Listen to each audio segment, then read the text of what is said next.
Bon, bien, bonsoir tout le monde, bonsoir tout le monde. Assisez-vous, s'il vous plaît. Bienvenue à la troisième édition des nouvelles technologies du monde. Et puis, sans plus attendre, vous l'attendiez tous, Monsieur Graham Bell. Bravo. Merci. Aujourd'hui, je vais vous présenter, avec la plus grande des joies, ma toute nouvelle invention, le téléphone. Bien entendu, cette invention va révolutionner le monde des communications. Pour l'instant, il n'y a que deux appareils que voici. Ça, c'est très bizarre. Oui, allô?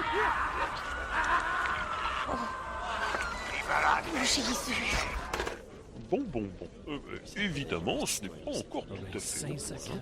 Il y a quelques petites anicroches. Grosse anicroche. En tout cas, oui, ça rentre pas chez nous, cette cochonnerie-là.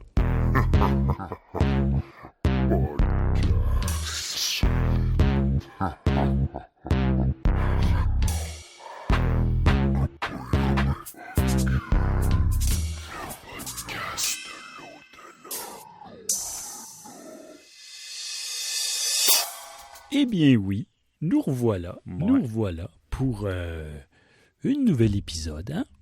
C'est pas comme s'il y avait de la demande, mais bon, tu sais, quand on n'a rien à faire. Je suis pas d'accord. Il y a des gens qui m'ont approché, qui m'ont dit « Wellington, pourquoi ce long silence? » Du monde qui n'a rien à faire. Je ne crois pas. Je crois plutôt que vous êtes de mauvaise foi, mon bon Christelle. Je crois que c'est des gens qui ont soif de vérité et qui attendent qu'on les... qu'on les quoi? Qu'on les abreuve de notre savoir. Il y a genre 3 personnes qui nous écoutent. Anyway. C'est faux. Ils sont très nombreux et de plus en plus. En tout cas. Bon. Mais c'est vrai qu'avant, on était très rigoureux au niveau de la constance. Hein? Ouais, ça c'est vrai par exemple. Et puis, plusieurs années de silence. Et ça mérite d'être expliqué, j'ai l'impression. Ouais, ça c'est vrai. Ben. C'est parce que... c'est délicat un peu. C'est un peu de ma faute, ça, par exemple. Quand même, oui. C'est que je rêvais d'une ville étrangère. C'est pas tout à fait ça. Une ville de filles et de jeux. Et qu'est-ce que tu racontes, là? Je voulais vivre d'autres manières, dans un autre milieu. Ben, c'est pas tout à fait faux, mais c'est pas tout à fait comme ça que... Puis là, je rêvais sur mon chemin de pierre. Puis je me disais, bon, il est parti. Je partirai demain si je veux. Oh. J'ai la force qu'il faut pour le faire. Puis je vais aller trouver mieux. C'était pas dans ces mots-là que t'as dit ça, mais c'était un peu plus vulgaire. Je voulais trouver mieux que mon lopin de terre. C'est parce que là, le monde y suit. Que mon vieil arbre tordu au milieu. Ça, c'est toi, le vieil arbre, Chris. Bon, c'est ça. C'est-tu fini? On va leur donner une explication sérieuse?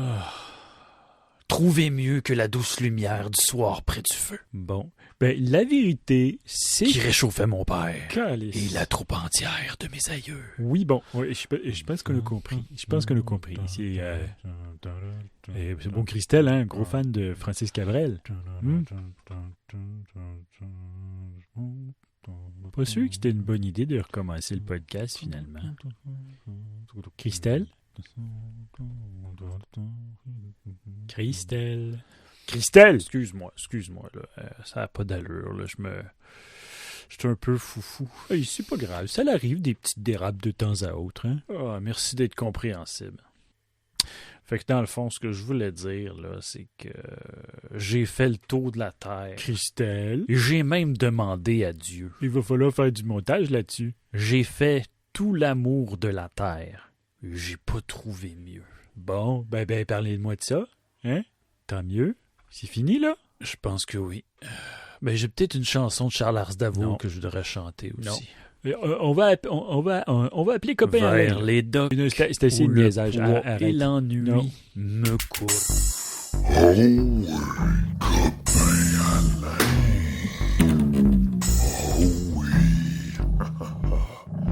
Oh oui. Pas bien, bonjour copain Alain. Bonjour Wellington. Ça fait un petit moment quand même, hein? Ça fait longtemps. Ouais, mais en même temps, j'ai été un petit peu dans le coma à l'hôpital, fait que je vais t'avouer que pour moi, c'est comme si c'était hier, là. Ben, excellent, parlez-moi de ça. C'est quand ben, au moins parce que nous, de l'autre côté, moi j'ai trouvé quand même que c'était quand même un peu pénible. Mais tant mieux si vous, c'est le passé, comme ils disent, comme une lettre à la poste, hein? Ouais, c'est vrai. Quoique j'en reçois plus moi, de mon côté, là, mais en tout cas, ouais.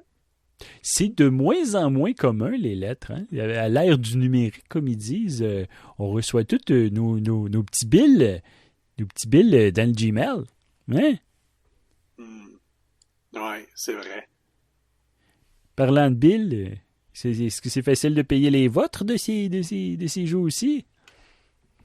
Ben, en fait, c'est intéressant parce que je sais pas si tu connais l'application, là, le site ChatGPT, mais moi, ChatGPT m'a contacté par courriel. Euh, Puis quand j'ai commencé à écrire à ChatGPT, il me suggérait là, de lui envoyer une somme d'argent qui allait faire fructifier pour moi. Oh. Fait que là, j'y ai envoyé un virement, là, presque tout ce que j'avais. Mais quand ChatGPT va me renvoyer le fruit de mon investissement, tu sais, ça va couvrir largement là, fait que ça devrait mieux rouler là, à partir de maintenant. Là. Ah ben ça c'est bien. Ben, c'est juste un moment un petit peu plus difficile à passer, mais c'est vrai qu'après que vous allez recevoir votre fructification, comme ils disent, hein, vous allez ça va avoir été qu'un mauvais souvenir, hein? Et c'est merveilleux. Oui, mais justement, j'utilise aussi ChatGPT, mais moi, il ne m'envoie pas de courriel. Je me connecte. Puis justement, je lui ai demandé je lui ai expliqué un peu ma situation financière. Puis je lui ai dit, aide-moi à fructifier mes biens. Et depuis, j'en parlais avec Christelle justement, une augmentation de mon argent d'à peu près 70%. Oh, wow! Moi, j'ai bien hâte de voir ce que ça va donner pour moi. La seule affaire, j'ai juste trouvé que ChatGPT faisait beaucoup de fautes d'orthographe dans ses courriels, puis des fois, il avait l'air de se fâcher quand j'envoyais pas l'argent assez vite. Mais pour le reste, je pense que ça va bien aller. Ça, c'est curieux. Mais c'est vrai que, comme ils disent, hein, c'est pas encore une science parfaite, justement. Parfois, ils se confondent. Et quand même, c'est une belle technologie. Et puis, on serait fou de ne pas l'utiliser. Hein. Alors, chapeau à vous. Ben, merci. Et donc c'est ça fait un certain temps, il y a quand même presque plusieurs années, hein. Et puis, les gens se posaient des questions dans notre absence, et je suis sûr que tout le monde va être très content de voir qu'on s'assit et qu'on fait un nouvel épisode. Ouais, je pense que oui. Et puis, justement, il s'est placé plein de choses. Et à cause de ça, on s'est dit, pourquoi pas essayer quelque chose de nouveau et faire un épisode sur les rêves? Ben, ouais, ça, c'est une bonne idée. Eh bien oui, parce que, voilà, il y a tellement à dire là-dessus. Et on l'a fait à quelques occasions, mais est-ce qu'on peut vraiment épuiser le sujet des rêves? Ou c'est une source inépuisable, justement, d'inspiration et c'est aussi une façon, comment dire, de faire de l'introspection que de fouiller dans le... Comment je pourrais dire ça? Dans l'inconscient de notre esprit et peut-être trouver la clé de notre bien-être. Ouais, puis comme disait Freud, vaut mieux fouiller dans l'inconscient de notre esprit que d'être des esprits inconscients. C'est vrai, ça. Il disait tout le temps ça, lui. Et puis, mais avant de plonger dans le sujet, je pense qu'on pourrait s'intéresser justement à certains faits intéressants sur les rêves. Et puis, je suis allé fouiller les internets et je suis tombé justement sur quelques sites qui parlaient avec beaucoup d'habileté justement des faits fascinants des rêves. Et puis, entre autres, une page là, qui parlait de plusieurs faits intéressants. Et puis, on va se lancer là-dedans, si vous voulez bien. Ben oui. Et puis, un instant. Mais saviez-vous d'ailleurs, c'est un fait que moi, personnellement, je ne savais pas, mais les femmes font plus de cauchemars que les hommes. C'est une étude de l'université de West Island qui s'est penchée là-dessus, probablement avec des moyens discutables, mais tout ça pour dire que les femmes feraient plus de cauchemars, mais que d'un autre côté, les hommes feraient des rêves plus violents, mais qui ne sont pas des cauchemars. Non. Ben, ça se peut parce que moi, j'ai vécu beaucoup de situations violentes, puis c'était pas des cauchemars, c'était juste vrai. OK. Oui. Ben là, on parlait de violence dans les rêves, justement. Mais d'accord, c'est des choses qui arrivent. Hein. Mais non. Moi, de mon côté, c'est assez rare que je me souvienne de mes rêves. Et c'est d'ailleurs un autre fait étonnant. On se souviendrait seulement de 10% des rêves qu'on fait. Parce que notre cerveau, en quelque part, il sait que les rêves, c'est de la merde, puis il l'efface. En tout cas, c'est comme ça qu'il l'expliquait avec beaucoup de finesse dans la page en question. Ah. Et il faut dire que moi, pour ma part, la plupart de mes rêves, justement, me mettent dans des situations où je cherche des toilettes. Et puis, c'est aussi la réalité de ma vie de tous les jours. Hein.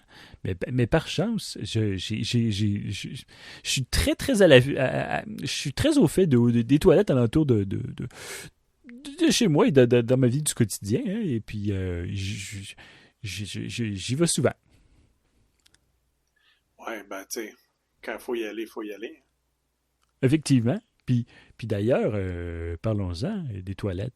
Il y en a quelques-unes qui sont propres, d'autres qui sont pas... J'ai vu une vidéo, c'était incroyable. C'était les toilettes japonaises. Avez-vous vu ça, vous? Toilettes publiques japonaises qui s'auto-nettoient toutes seules. Non, j'ai pas vu ça. C'était une vidéo de TikTok, je pense. Là, c'était très beau. Parce c'est que très je peux dire propre. qu'au buffet chinois proche de chez nous, je pense qu'ils lavent juste jamais. Effectivement, je me souviens, moi, est-ce que vous vous souvenez, je ne sais pas si c'est encore ouvert, mais c'était, je sais pas, c'était le palais de Jade dans le quartier chinois, là, un buffet où on pouvait aller manger toutes sortes de cochonneries. Ah, ben oui. Une fois, j'étais allé dans les toilettes, puis effectivement, c'était pas très propre. Mais il faut dire aussi que, puis ça, les gens mangent beaucoup hein, là-bas, puis des fois, un peu trop. Ça cause des petits accidents, et puis, mais c'est ça un peu, je pense que c'est ça l'expérience des buffets chinois. Ouais. C'était pour dire, hein. Sinon, c'est ça, on va retourner au sujet des rêves, puis là, c'est là que ça devient très intéressant.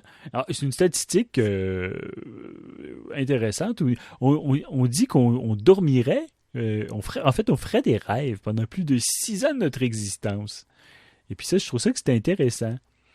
Mais en même temps, si quelqu'un meurt à l'âge de 18 ans, je pense que ça peut peut-être jouer sur les statistiques à la baisse. Ah, ben oui. Je pense pas qu'il y ait beaucoup de rigueur, en fait, sur ces... mais c'est ça sur Internet, hein. Mais tu sais, les rêves, c'est comme ça, hein, on sait jamais trop... C'est ça. Ben, vous avez les mots justes pour... effectivement. Et puis, justement, ça me fait penser. Avez-vous vu ça? Si je me trompe pas, c'était la mémoire. La mémoire. C'était-tu Total Recall?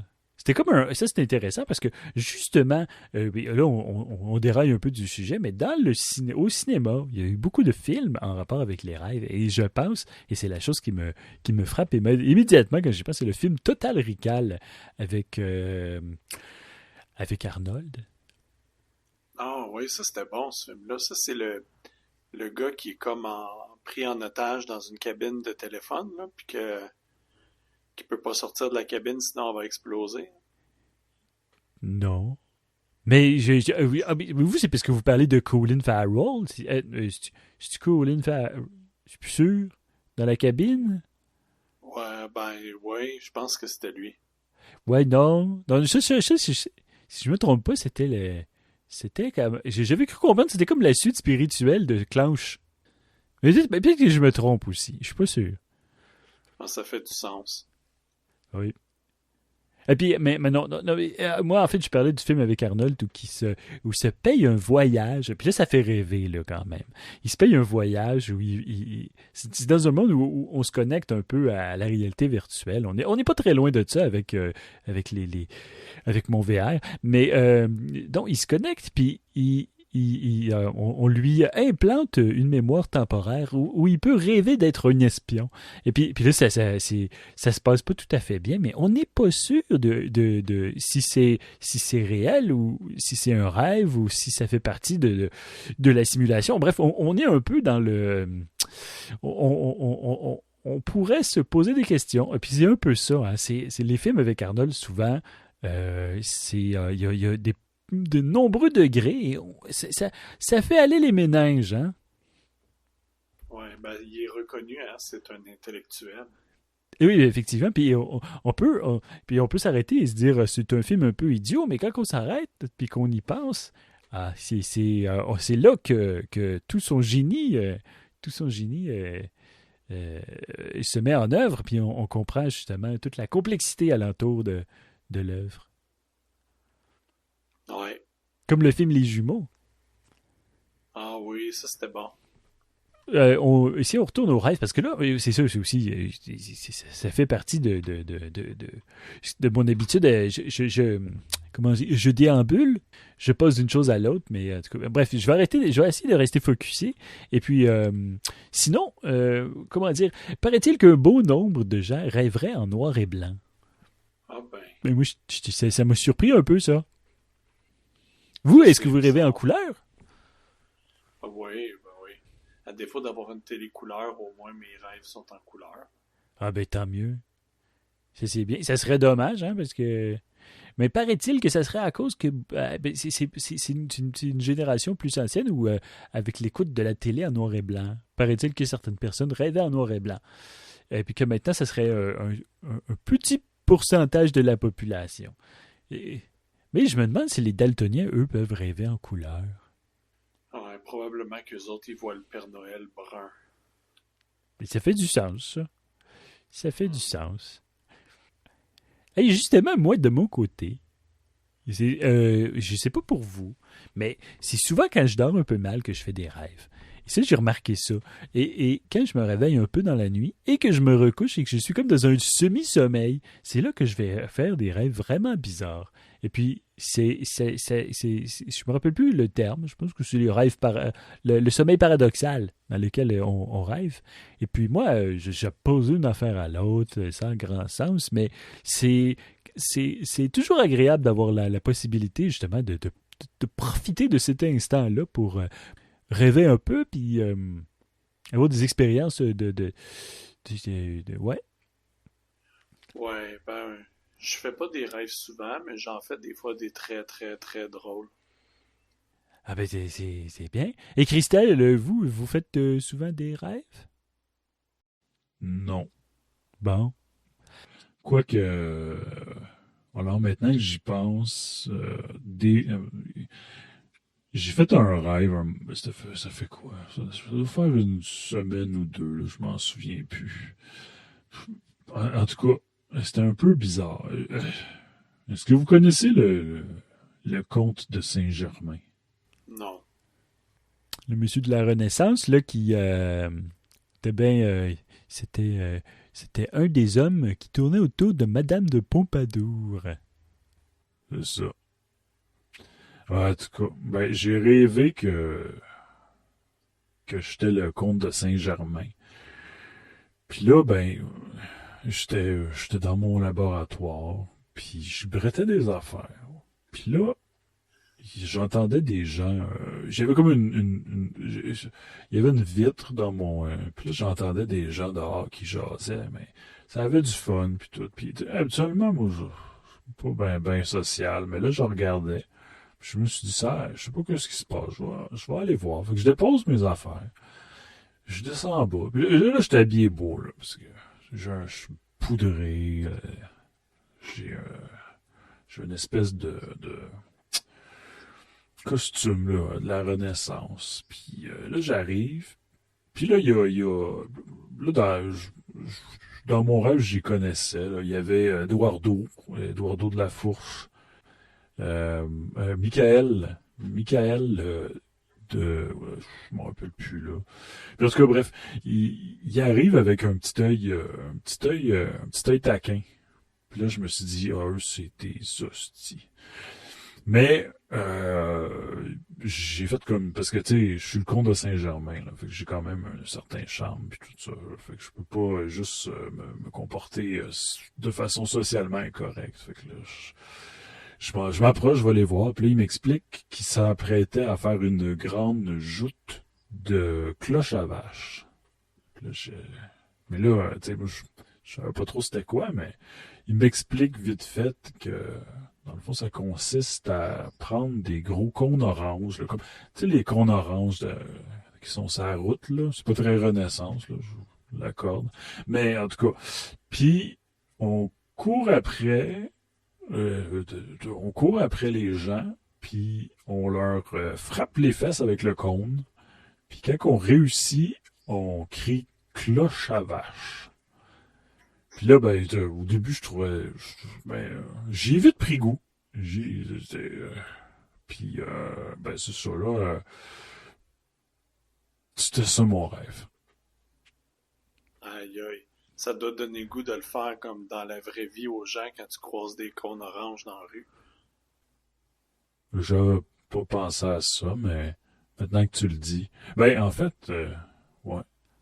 Et c'est intéressant, ça, par exemple, parce que j'ai cru comprendre à l'époque qu'il n'y avait pas de cône orange, mais il y avait peut-être quelque chose. Ça veut peut-être dire quelque chose aussi, parce que là, on voit ici que Christelle au premier abord, a croisé deux personnes qui n'appréciaient pas tant, mais il a essayé de faire bonne figure, ce qui n'est pas du tout son cas dans la réalité, de faire bonne figure. Et puis, ben, il y a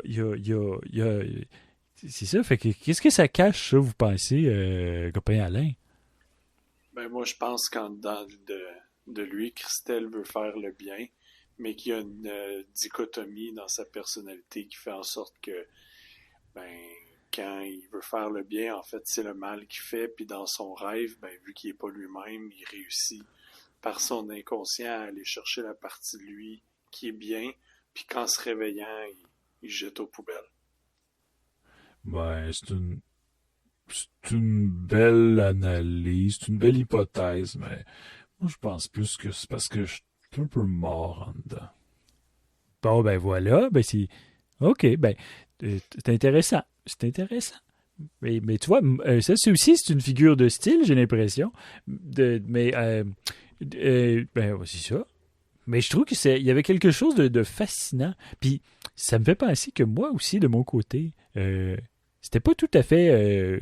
parce que là, on parle du comte de Saint-Germain, on parle de la Renaissance et tout ça. C'est ça aussi le rêve, ça permet de voyager dans le temps d'une certaine façon. Et moi, j'ai rêvé, et puis là, c'est rare que je raconte mes rêves, mais j'étais dans un château. Et puis, je cherchais des toilettes. Et puis là, tout le monde me dit des indications. Je vais à gauche, à droite, je sais pas où je vais. Et puis, on finit par me pointer, et puis on me dit, vous pouvez pas vous tromper, mon bon monsieur, les toilettes sont près de l'escalier qui descend au sous-sol. Alors, je m'approche, et là, justement, il y a comme une sorte d'escalier qui descend, là, comment on appelle ça? Ça descend en rond. Et puis bref, à côté, il y a une sorte de porte avec une pièce toute vitrée, avec la toilette. Et là, je rentre en dedans. Et puis, pour aller atteindre la toilette, il faut que je me mette sur la pointe des pieds et que je me penche vers en avant. Et puis là, ben là c'est compliqué parce que on peut pas vraiment s'asseoir. On n'a pas le choix de faire pipi. Et puis, on est à la vue de tous. C'est vraiment vitré. Et puis, il se trouve que c'est à l'heure du café, à l'heure de la pause. Il y a beaucoup de gens qui se déplacent dans le... En tout cas, bref, très, très gênant. Puis là, je me dis, ben, je peux pas. C'est impossible. Et puis, je me suis relancé à la recherche d'une toilette. Et puis, en fait, finalement, je pense que je me suis réveillé. J'ai pas souvenir de la fin de mon rêve, mais il le décor était féerique. Ça m'a fait, je me suis senti un peu grandi d'avoir parcouru justement l'intérieur d'un château un peu médiéval. C'était dommage, par exemple, parce que les gens étaient habillés avec des vêtements qui étaient de notre époque, là. Bon, ça, c'était mon rêve. Mais là, justement, Christelle, est-ce qu'on avait des rêves du public? Pas vraiment, non. Le monde, il pense qu'on était mort. Ah oui, c'est vrai. Et vous, compagnie Alain, est-ce que vous avez rêvé à des choses qui méritent qu'on s'y attarde? Ben, pas vraiment, mais je vais vous le raconter pareil. Ouais, moi, récemment, au point où on en est. Hein. Ouais, ben, en fait, j'étais sur une galerie. Puis je me souviens très bien d'avoir entendu la voix de mon père, mais je le voyais pas. Puis je l'écoutais pas vraiment parce que mon attention était en fait sur la table, qui est une petite table à café qui était sur la galerie. Puis il y avait un énorme sac de chips au barbecue. Style un peu Miss Vicky's, là, tu sais, comme bien croustillant, tu sais.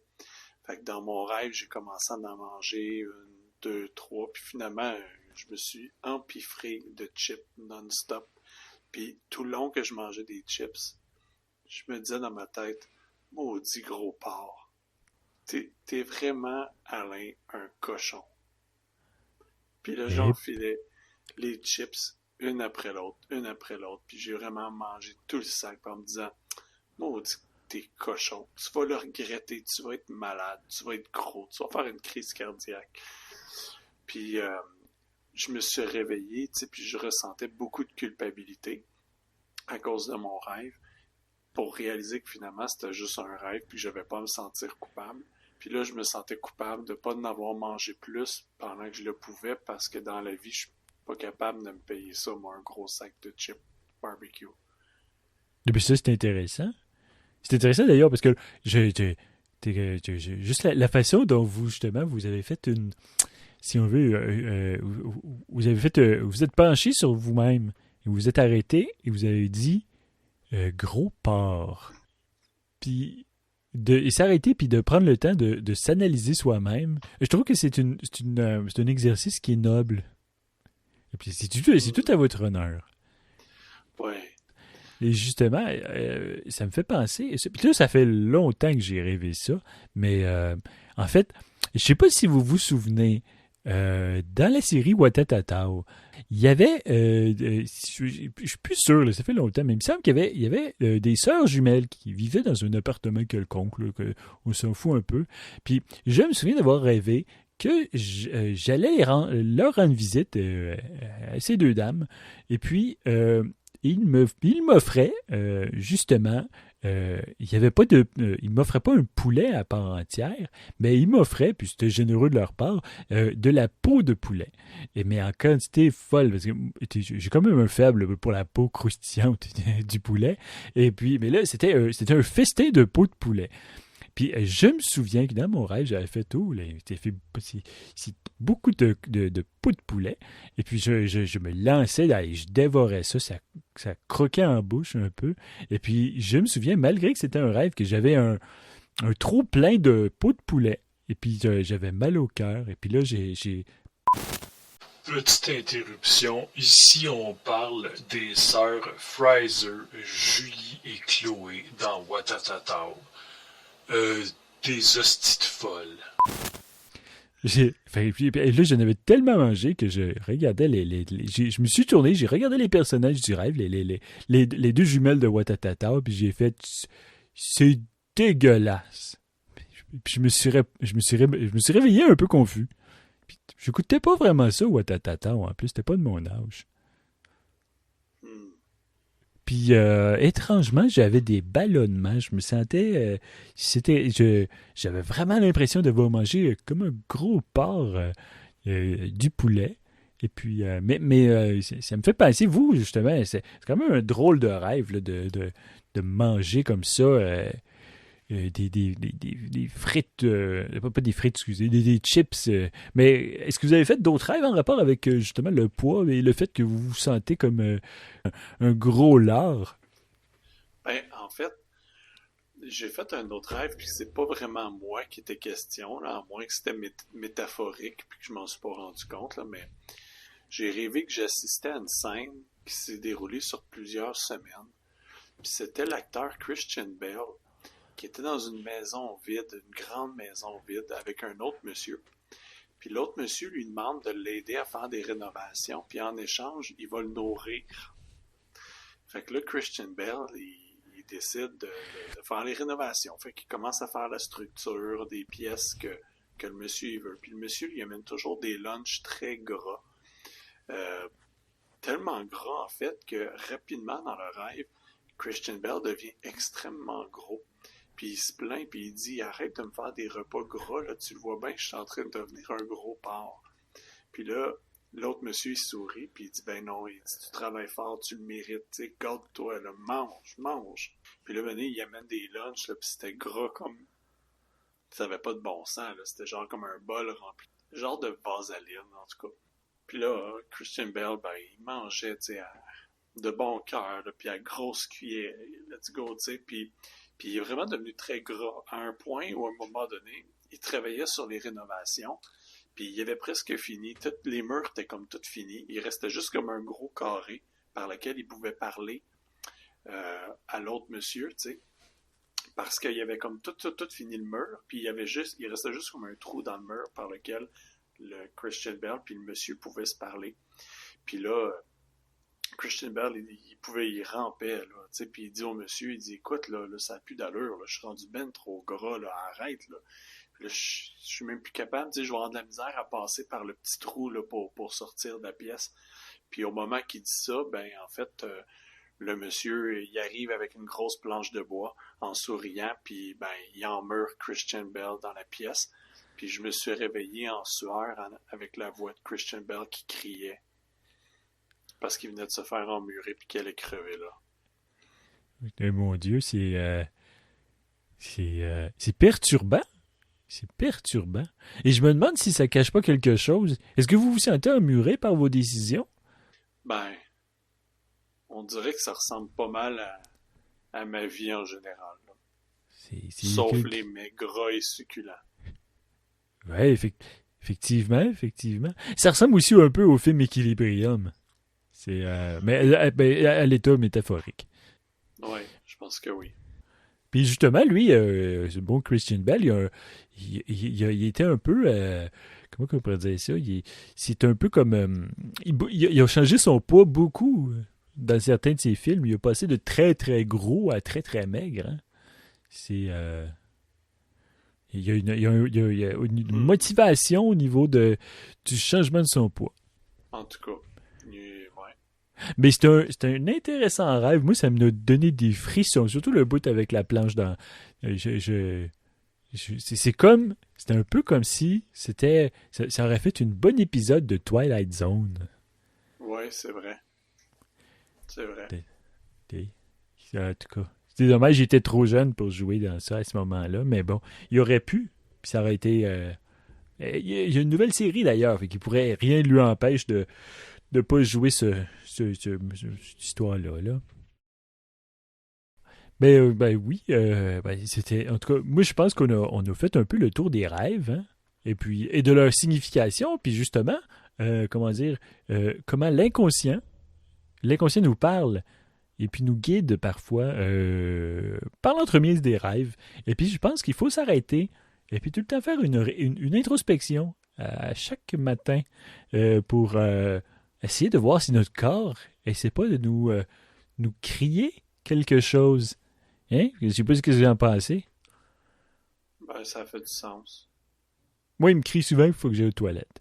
Mais des fois, ça peut être plus profond. Ça peut être autre chose. Ça peut être... il faut être à l'écoute, je pense. Il faudrait qu'il y ait un rêve qui nous dise que c'est le temps d'arrêter ce podcast-là. Je pense qu'on a étiré la sauce. Non, je pense pas. Et vous, copain Alain, vous êtes bon pour encore quelques saisons? Ben, ça va dépendre. Je pense que mon médecin, il m'a pas redonné d'autres rendez-vous, fait que je pense que je suis correct. Là. Il doit penser que je suis mort. Ben, c'est comme la plupart de nos... comme notre auditoire, hein, qui il s'est inquiété quand même. Mais on est là, toujours vivant. Mais sinon, on a fait... c'est ça qui est intéressant, puis je pense qu'on peut terminer là-dessus. En fin de semaine passée, on a... Vous savez, il y a le film Dune, justement, là, qui est le premier qui est sorti là, de ce bon vieux Denis Villeneuve. Puis, moi, j'avais bien apprécié. En fait, j'ai pas vu le premier film, mais j'avais vu celui de David Lynch. Et puis, on a écouté... c'est Christelle là, qui nous a trouvé ça. Ben, il nous a fait écouter Dune 2, qui s'appelle Planète Dune. Et puis, une expérience une expérience cinématographique des plus surprenantes, hein? Oui. Moi, j'ai apprécié regarder ce film-là, mais mon avis est mitigé un peu. Ah non, ah oui! Mais moi, je trouvais que c'était très peu de... Il n'y avait pas la même profondeur spirituelle et en général que le film de David Lynch. Et là, je me suis dit, c'est peut-être parce que Denis Villeneuve a pris une autre direction, mais je trouvais que c'était... tout en regardant les aspects là, justement de la planète Dune et tout ça, mais je trouvais qu'on rentrait pas au vif du sujet, justement j'ai pas le souvenir d'avoir vu Paul Atreides, entre autres. Mais peut-être que j'ai pas porté attention. Ouais, moi c'est ça, c'est que, tu sais, pour te mettre, peut-être c'est à cause du contexte dans lequel j'ai vu le film, parce que moi, quand je vais écouter un film, je vais dans la salle d'attente du Jean Coutu proche de chez nous. Là. Il y a toujours des films qui jouent dans la télé là, fait que c'est là. Puis j'ai comme l'impression que ils ont comme pas suivi l'essence, tu sais, du film. Tu sais, comme je me rappelle pas qu'il y avait l'armée américaine dans le film de David Lynch. Non, moi non plus. Un peu troublé.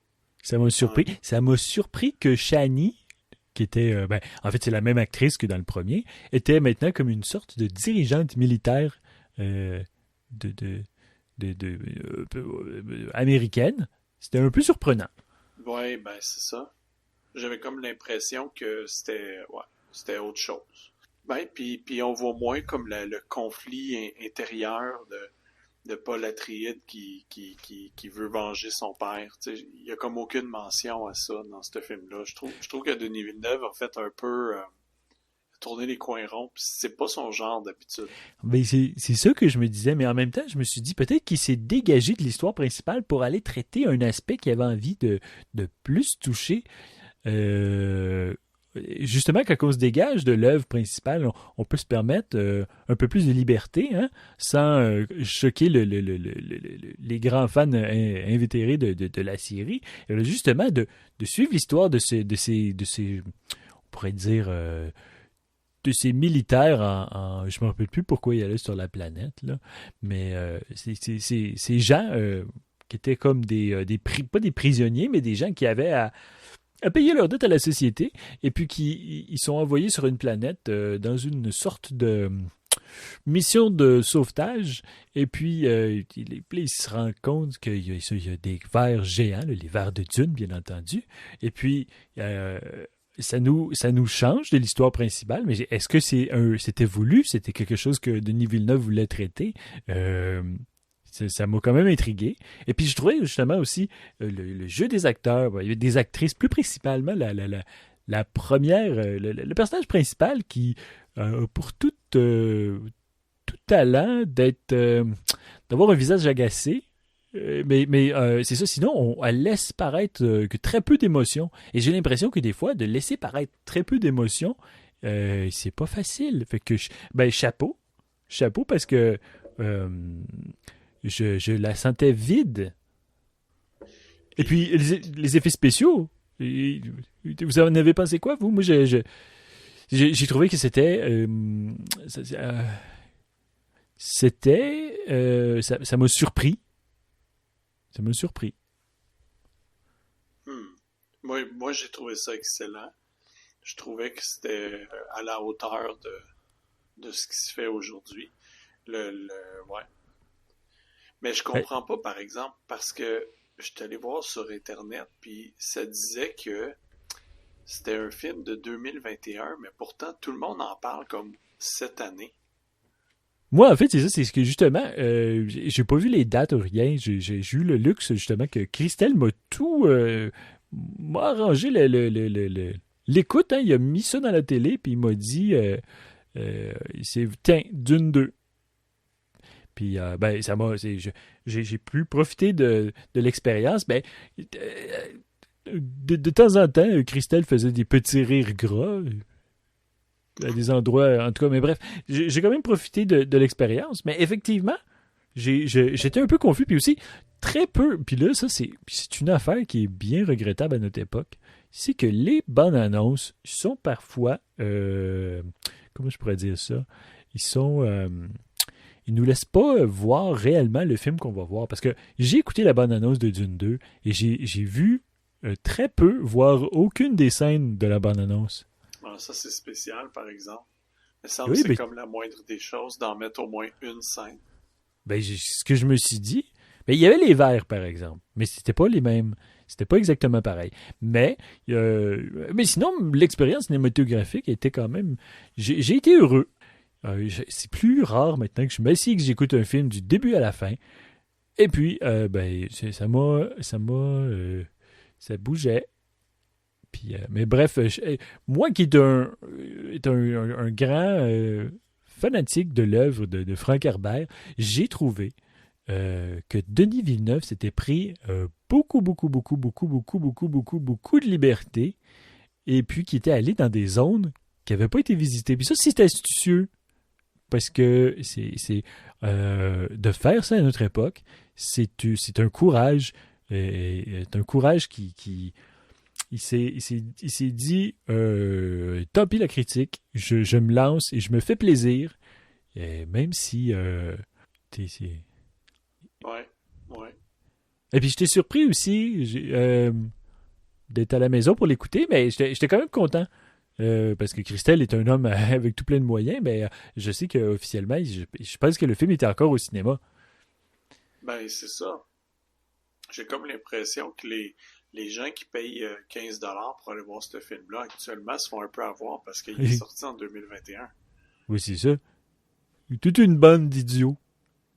Ouais, puis moi, j'ai pu le voir gratuitement dans la salle d'attente du Jean Coutu, proche de chez moi.